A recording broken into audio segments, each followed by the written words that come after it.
If she wanted to, Big Mom could be the strongest character in One Piece hands down. When you have the strongest creature in the world saying, hey King, make sure she does not set foot on Wano, because if she does, we gotta go to war, and I don't want to do that. You know she's a problem. After all, when they got a chance to fight, they fought for 3 days straight. And while, yeah, Kaido was not in his hybrid form or anything, Big Mom wasn't juiced up on her own soul or even using her homies other than Napoleon. That's why Kaido thought it was a much better idea to just work with Big Mom to take down the world government and get the ancient weapons, then fight against her, because that's dumb. And I would say that checks out, because in the past, even Gold Roger had to sneak into her territory to get that poneglyph rubbing the same way Luffy did. Doesn't matter if it was the past or the present, nobody wants smoke with Big Mom. Keep in mind, she was also one 3-letter word away from taking over the world, because if Lola said yes to Loki, no one would be stopping her right now. Not Shanks, not Kaido, and especially not even the world government. And I haven't even talked about her devil fruit, because she could just take chunks of her soul or other people's soul and turn natural disasters into living creatures. And her power is so chaotic that it can be sentient and just leave her on its own volition, which isn't even a big deal for her, because she can just make another natural disaster homie out of whatever's around her. If Big Mom went to Punk Hazard, you see how there's 4 volcanoes over here? She could turn each one of those into a homie. While she at it, she could walk away with a blizzard or an iceberg homie too. And keep in mind, when it comes to these elemental homies, they cannot be hurt by your haki.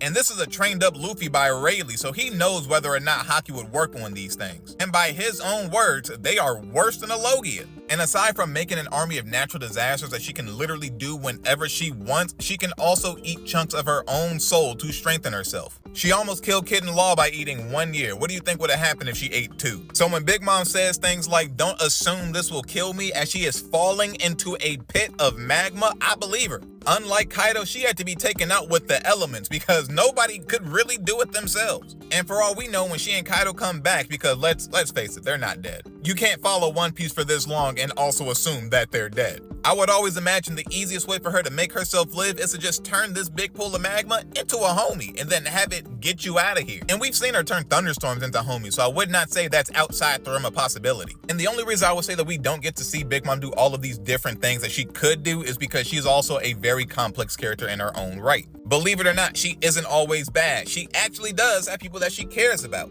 It doesn't matter to her if she allied herself with Kaido. If Kaido's men did something to people that she cares about, she'll take out those people. If she took down Kid in Law, she could have double tapped, but she didn't, because she was mainly concerned with Luffy. So at the end of the day, the only reason why Big Mom's not the strongest person in the show is because she is a morally gray person. Sometimes she does bad, sometimes she does good. It's just that when she's doing good, people will exploit that and use that to their advantage. Both the villains and even the heroes.